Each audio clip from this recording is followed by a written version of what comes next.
Hello, my name is David Turner and this is Lunar Poetry Short. It's a bit different today because it's Christmas. Merry Christmas. You join me in my kitchen in Camberwell. It's 6:53 in the morning. It's the 23rd of December. No, it's the 24th, isn't it? It's Christmas Eve. Fucking hell. I lost the date because yesterday was all kinds of podcast bollocks. But hello, Lizzy. Hello. Lizzy Palmer's with me. Sometimes host, full time. Don't say pain in the arse, do I? How are you doing? No. I'm really tired, but I'm excited. It's going to be fun. We're like really shit breakfast DJs. Sort of understand now what I have to shout at you in the morning. What you're about to hear is I've collected poems from 5 really talented poets. They're gonna there's no chatting. You're just gonna hear the poems. Don't expect too much. I cannot edit. It's going to be the clunkiest shit you've ever heard in your life. But to start off with, Lizzy's going to read a poem. Off you go. Hello, I'm Lizzy Palmer. I'm going to read a poem by Henry Longfellow. I chose it as it's the first thing I thought of when I thought of a Christmassy poem, but it's actually not at all Christmassy because it's about snow. So it's more of a winter poem. It's called Snowflakes. Out of the bosom of the air, out of the cloud folds of her garments shaken, over the woodlands brown and bare, over the harvest fields forsaken, silent and soft and slow descends the snow. Even as our cloudy fancies take suddenly shape in some divine expression, even as the troubled heart doth make in the white countenance confession, the troubled sky reveals the grief it feels. This is the poem of the air, slowly in silent syllables recorded. This is the secret of despair, long in its cloudy bosom hoarded, now whispered and revealed to wood and field. And on the morning of probably the most mild Christmas you've ever experienced in the south of England, you get a poem about snow. And I'm not being flippant when I say I hope that the weather, if you're listening in North England, isn't too terrible. So you're going to hear some poems by, if I remember the order correctly, Niall O'Sullivan, Fikayo Balogun, Grim Chip, Travis Alabanza and Mishi Morath. And all of these poets have been on the podcast, or, well, with the exception of Travis, who I hope to have on in 2016.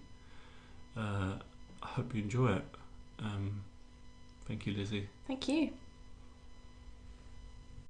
Hello, my name is Niall O'Sullivan. I'm known by some as the regular host of the long-running Covent Garden open mic event Poetry Unplugged. I have some Christmas poems for you that I wrote about 4 years ago, Christmas 2011, just before my first daughter was born. And I'm in my living room recording this, and I've made my family go into the other room and be quiet. So think about that while you're listening to all these warm Christmas poems that I'm entering into Christmas cheer by banishing my family as I sit alone reading my poems to a microphone in an empty living room with a cold, indifferent world outside the window. I've seen so many things in this queer world that it's a feat to render me agog, and yet I saw them lined up in the cold, outside the church, the entire pavement hogged by well-groomed bourgeois and middle-class families, the line stretched out the full length of the block, and this was for the bloody C of E, a queue that rivalled any Apple store the night before they shipped the iPad 3. That's obviously an old poem, you can tell. Perhaps consumerism was no more now that the banks were belly up like whales eviscerated on some Norway shore. As if to prove my point, a father told his daughter that this was the other side of Christmas when she asked if Santa would be waiting for them when they got inside. A few feet further on the penny dropped when I glanced to the side entrance and spied a line of children clutching toy sheep props and wearing tea towels on their precious heads, with face paint beards, an infant acting troupe to tell the tale of baby butcher Herod and pregnant women turned away from inns to give birth to the only Son of God among the cows, donkeys and chickens, though these seasonal Christians would be spared hearing that their children use the word virgin. I can only hope this whole thing will be dead by the time that my kids act in Christmas plays. We'll keep those tatty tea towels off their heads and dress them up like each member of Slade. It's the final one. It's called The Red Menace. This was published in the Morning Star. If you want to read all of these poems, you can go on to themundanecomedy.wordpress.com. That's themundanecomedy, or one word, .wordpress.com. And this whole year's worth of Tertzarima poems that I wrote between 2011 and 2012 are on there. So this is the last one, which was also, as I said, in the Morning Star. The Red Menace. Father Christmas is a capitalist, and a bastard as well to boot. Exhibit A. He gives the rich kids ponies and Xboxes while all the kiddies get down the estate pound shop knockoffs of their actual choices, Barbette, Transformtrons and G.I. James. But he hates Jews and Muslims even worse, leaving them out of the giveaway completely, and NATO carpet bombing in reverse as he rains gifts down casual Christian chimneys. Exhibit B. You've seen the snowman, right? Don't tell me that the bastard didn't see the bitter end to come and the snowman's plight to melt into a mush on Boxing Day. That's why he gave the kid a scarf that night, so that when Frosty's soul drifted away, the scarf would say, "Ha ha, it wasn't a dream, it happened. Your mate's a slush puppy." So kiddies, don't waste your wishes on him, this walking soft drink advert. Write instead to Karl Marx to redress the fat man's crimes, to take the surplus from the rich homesteads and give them evenly to every creed, from each according to their Christmas excess, to those according to their daily needs. Merry Christmas, everyone. Hi, Fikayo Balogun. This poem is about Christmas for me in a different country and how it's different from where I come from.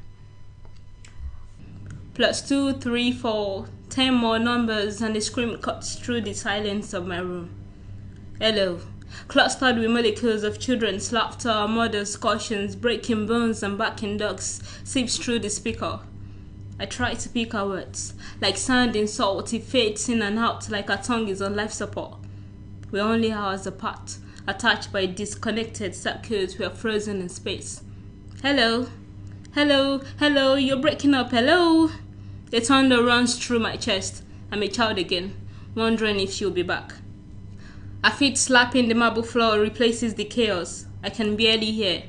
Her voice is sealed in robotic static. She can barely hear me. I'm the uncomfortable silence. After 10 seconds, that seems like hours, I hear her, clear as crystal. Sorry, the noise is much. The smile roasted in her voice bounces off the wall, painting it in colors of red like the blood of the chicken now being crushed like iceberg by the Titanic mouths chatting behind her. Merry Christmas, she says. Thank you, Ma, I answer, fearing if I say the traditional same to you, Ma, I may open the river of pain slapping the border of my throat. If I say same to you, I may be lying. No, not like that. You see, I love my mom to bits. But the bits of frozen chicken from Asda in the dirty plate by the corner is brewing a must of envy. And as much as I want to wish her a Merry, Merry Christmas, I wish her Christmas was merry by my side, in this land of people that don't look or talk like me. 5 Christmas away from home, Abike, she says. Her pierced heart rises through the way she called me, and I see this is a two-way street. A double-edged sword slicing us both apart, making us bleed on the thirsty ground of words not spoken, hugs dried like expired milk. We make small talk. Did you go for mass, she asked. Yes, I lied. It wasn't really a lie. I mean, I got to the church and it didn't seem like Christmas. You see, the Christmas mass I know is a battleground, with armies of bright gilly, spread like fishes on land, dancing to the rain of drums and tambourine. Children covered in glitters running around in dresses bought months ago. That is the only Christmas present they'll get. This will join the collection of party and church dresses at the bottom of their boxes. We don't do Christmas trees, you see. We go to the market and buy robes worthy of princes and princesses for our children. We select a befitting attire and then go to church to dance like David danced. Trust me when I say mine is a praising country. We kill chickens and cook rice. We dust the mortar and boil the spinach. Yes, I didn't lie. I went. The church just didn't feel like Christmas. I turned back when all I saw at mass was hoodie and old people barely murmuring hymns. So I called Mother to hear a familiar melody and feel the merriness of Christmas. I miss you, Ma, I say. I know that, but Christmas is for families, and I mean every stranger you smile at today, she says. So I went back home, carried the box of chocolates I was saving for later. I put on my mink coat and stepped into the empty streets. Oh, sweet snow, fresh, cold hair on my face. I walk offering every soul I meet a smile and a chocolate. An hour later, I arrive at a location, sweating, an empty box of chocolate and an empty smile. Oh my goodness, Fikayo, your hands are frozen, my friend says. I fall into her warm hands and flood her with all the love I have left. When Mother calls tonight, I'll be wishing her a Merry Christmas and sing her this Christmas song.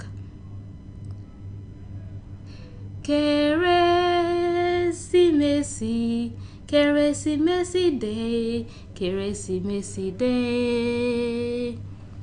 A bí olùgbàlà kan fún wa ní ìlú Bethlehem. Ẹni tí ó jọba ayérayé. Àwa sì ti rí ìràwọ̀ rẹ̀ láwọ̀sánmọ̀. Àwa sì wá láti mú ẹ̀bùn fún ọba tàbí lónìí. Mo mẹ̀bùn kan wá fún ọba tàbí. Mo mẹ̀bùn kan wá fún Jésù. Mo mẹ̀bùn kan wá látọ̀nà jíjìn. Rere ohun kékeré mo mú wá fún ọ. Bàbá ṣá gbọ́ ọpẹ́ mi. Kérésìmesì, Kérésìmesì dé, Kérésìmesì dé. Thank you. My name is Fikayo Balogun again. If you want to read more of my writings, I put them on my blog, fikayobalogun.wordpress.com. Thank you very much. Grim chip on a festive tip. The power of positive thinking. I don't believe that everything will be just fine. I don't believe that you'll always be mine. I don't believe that everything will turn out for the best. I don't believe that I'll feel better once I've got this off my chest. I don't believe we're going to be okay. I don't believe a single word they say. I don't believe that if I work hard I'll do well. I don't believe in heaven. I don't believe in hell. I don't believe that a new car or a new sofa or a newborn babe will really make me happy. I don't believe that I'll have missed that much if I don't ever change a nappy. I don't believe in long walks on the beach with wife and kids and Labradors. I don't believe salvation's within reach in life, liberty or the pursuit of laughter and applause, or in clutching at straws. I don't believe that it's exciting to be fighting a lost cause. I don't believe that life is all too brief. I don't believe that it's too short for grief. I don't believe that I lack self-belief. Just that I don't believe in Santa Claus. I don't believe that it's worthwhile pretending. I don't believe there'll be a happy ending. I don't believe my love is worth the sending. I don't believe. I am not expecting that you should conceive of me as being more than just another ranter. I don't believe this whole wide world this worldwide web of self-deceit we weave. I don't believe. I am beyond belief. Just like I don't believe in Santa. And this one is short and nasty, a little of both.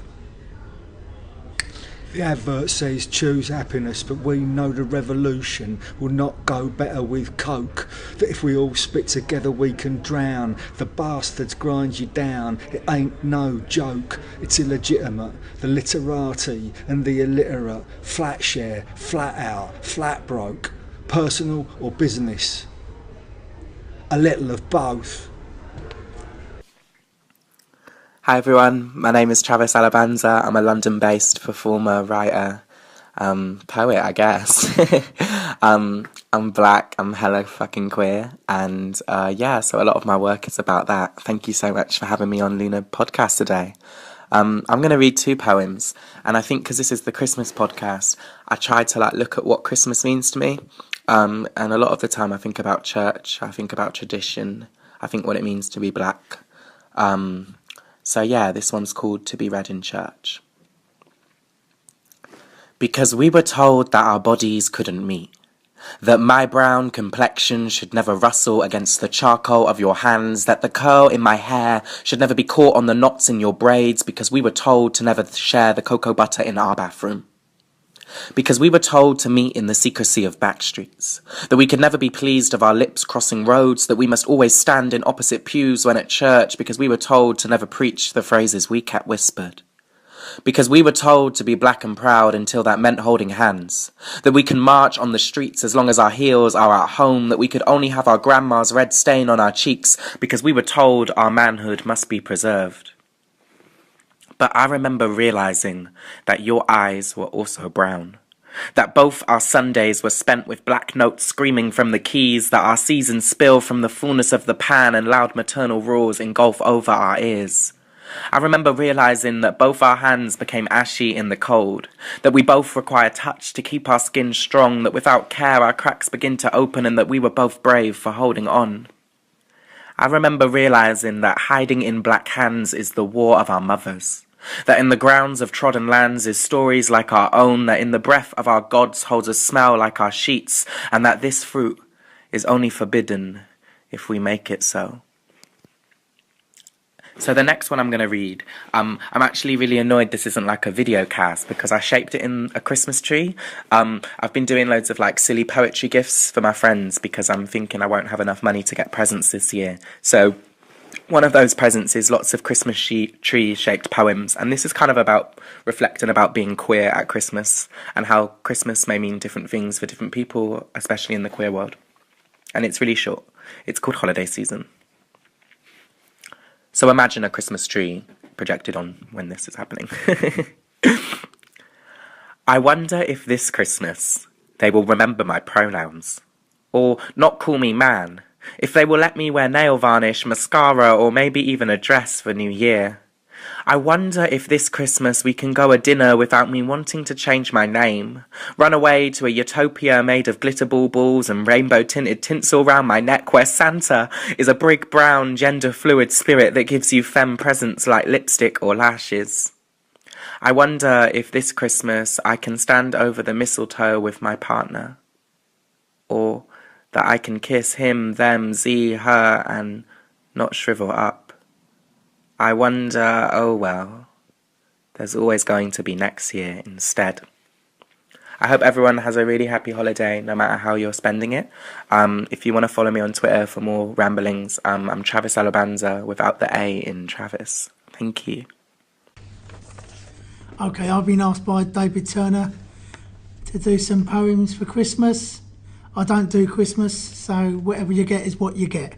My name is Mishi Morath. People call me a poet. I suppose I am. I just like writing rubbish. This one is called Say Cheese. You know when people want you to be happy at Christmas? Say cheese. That's all they want you to do. Smile, because it's Christmas. Now call me old-fashioned if you must. It's actually a bit of a catchphrase of mine actually, even though I'm not old-fashioned. But why should I smile just because it's Christmas? I never wish you a Merry Christmas or a Happy New Year anyway. So tell me, why should I smile just because it's bloody Christmas? Something I don't celebrate, don't enjoy, and don't really like. Smile? Have you ever noticed what a 2 and 8 my Hampsteads are in? So don't even go there and say cheese, because I'll be right fucking cheesed off. We don't all have to smile to be happy. And now I'm not happy because you tell me to smile, which means you have won. I am a miserable old git. Are you happy now? Bar fucking humbug. So that was that one. See, I can cheer up a little bit. And this one, and stop laughing you in the background, that's Mr. Turner himself. This one, of course, in case you don't know, he's popped down to record this at my spiritual home at the Church of Edgar Cale, which is Dulwich Hamlet Football Club. Team I've supported since I was a little boy. We're challenging for the Isthmian League title this year. Hopefully, you never know. This one's called Bognor, because recently we played away at Bognor Regis Town, a ground we always struggle at, but we did okay and we won there for once. So this one's called Bognor, and I wrote it on the supporters coach coming home. Some grounds are unlucky, we call it all a jinx. Just bad luck or not good enough, despite what everyone thinks. We tend to struggle at Bognor, that seems the rule of thumb, which is why when you mention them we come over all glum. We did them in the playoffs, having been 31 points behind. That was our best result, apart from today when we shined. Turning up in numbers, 200 fans or more. Business as usual, one down, facing the same old losing score. But today was different, a top of the table race. Time for the mighty Dulwich fight back and putting Bognor firmly in their pace. Finishing 3-1 to the Hamlet, I had to wipe away a tear. Frightened that I might temperate, but feeling this could be our year.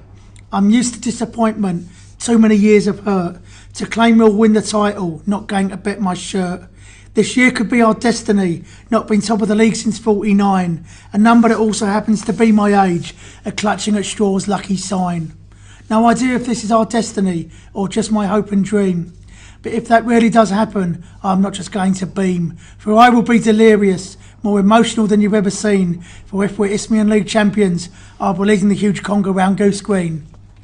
And who knows if we will lead a conga round Goose Green, but when we won the division below Division 1 South in 2013 on the last day of the season, we were still congering round Goose Green roundabout in East Dulwich at 1 o'clock in the morning. Fact. And this last one, of course, as I said, is Christmas. So I thought I'd do another Christmas one. Unsurprisingly, it's in the same vein as the other one. And this one's called Contentedly Bar Humbug. I'm quite proud of my little flat, even though it's a dump, because mine's got no Christmas tree, proud to be a grump. I've got metros from last month, not a Christmas card in sight. I prefer to be all alone, my perfect silent night. If I'm really honest, it's the falseness I can't stand. All that shallow Merry Christmas, pretending to enjoy the Sally Army band. Acting oh so caring as we reach the end of the year. Just another excuse to pig out, knocking back the beer. Now there's nothing wrong with that in its own little way, but it's all that false jollity just because it's Christmas Day. You call me a Grinch or Scrooge, misery guts or worse. To be honest, I don't give a fuck, which is why I'm doing this unfestive verse. Why should I be nice because it's Christmas? Shouldn't we be nice all year round, instead of just right now because you feel duty bound? Thank you family for the invites. Apart from the food, I'd be bored to tears. For me, Christmas is an irrelevance. You should have learned that down the years. You will wear your crimbo jumpers that make you look a tit. And thanks to all the once-a-year drinkers, even going to the pub is shit. In my own way, I'm more than happy as I keep my front door shut. It doesn't mean I'm lonely, even though I'm stuck in a rut. I'll still have a decent dinner, a tasty bit of roast chicken or beef. Feasting because I want to, not in the name of mock religious belief. DVDs from charity shops, see I can do nice too, without having to pander to the crazy consumerist zoo. Do what you want on the 25th, celebrate as you like, but don't dare moan at me for not taking part on your fucking bike. If you wish me a Merry Christmas, sorry I prefer my football boxing days. If you want to see a smile on my face, come on Dulwich Hamlet and beat the K's.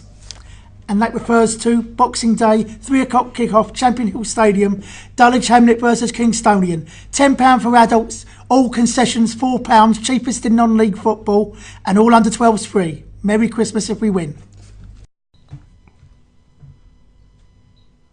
Hello again. So that was Christmas 2015 from the Lunar Poetry Podcast. This all started in 2014, but I'm sort of treating this as the first Christmas because I'd only done 2 interviews before last Christmas, so this is sort of feels like a 1 year anniversary of sorts. And you know, I normally take the piss out of people listening and poets in general, but I do really appreciate anyone that's been listening and everyone that's been on the podcast.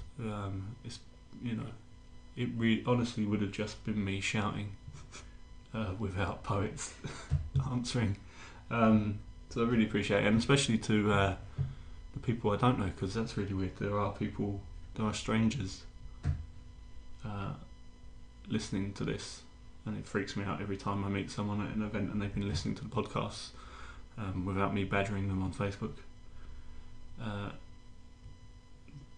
Big thank you to Lizzy, who's still sitting opposite me, who's co-hosted quite a few of these now, and wouldn't have put out so much this year if it hadn't been for her help, and Michelle Madsen, and what's her name?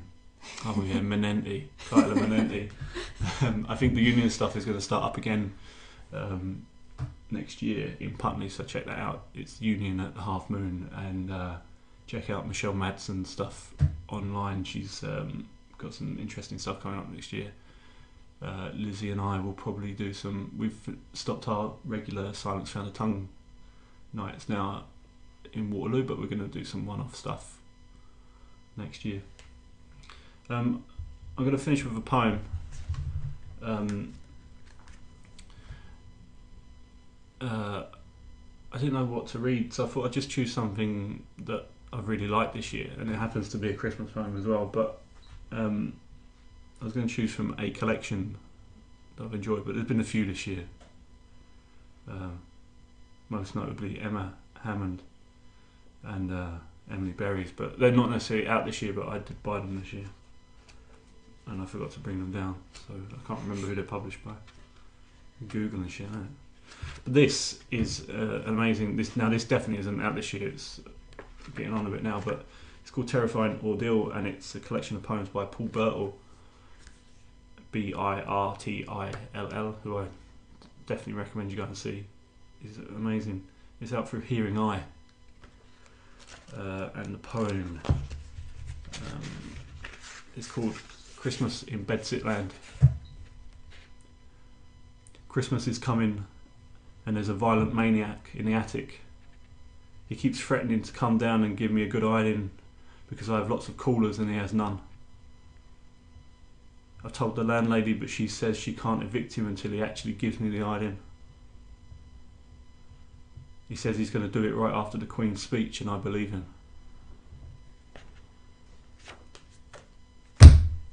Merry Christmas. Thank you, Lizzy. Thank you. Happy Christmas. Thank you lot, everyone. And if you don't celebrate Christmas, don't worry. It'll be over soon.